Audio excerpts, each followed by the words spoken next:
considérant certainement qu'il n'y a rien à gagner dans un bras de fer avec les autorités algériennes, dont on sait qu'elles peuvent aussi avoir des mesures de rétorsion, vous souhaitez cette escalade? Mais justement, il faut une escalade des sanctions. Le problème du gouvernement français... C'est ça, la réponse du gouvernement, c'est une gradation dans les sanctions. Donc ça, vous voulez passer directement à la sanction. Mais parce que ça fait des années qu'on se fait marcher dessus, piétiner, insulter. Ça fait des années que le gouvernement algérien refuse de reprendre les indésirables, les OQTF qui aujourd'hui constituent une menace pour la sécurité des Français.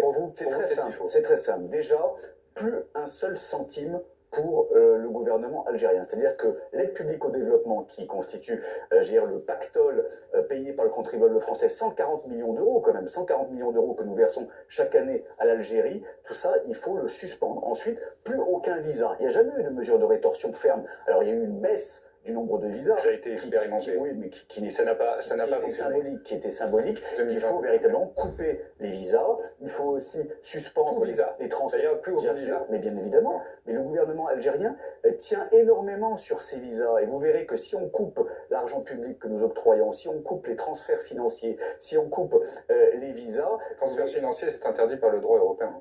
Ah non, on peut évidemment les taxer, on peut évidemment les suspendre, on peut évidemment... Suspendre, c'est impossible, sauf à contrevenir au droit européen. C'est encore une fois, c'est une question de volonté. Il y a tout un panel de mesures qui permettrait non pas seulement de sanctionner, mais à notre pays de se faire respecter.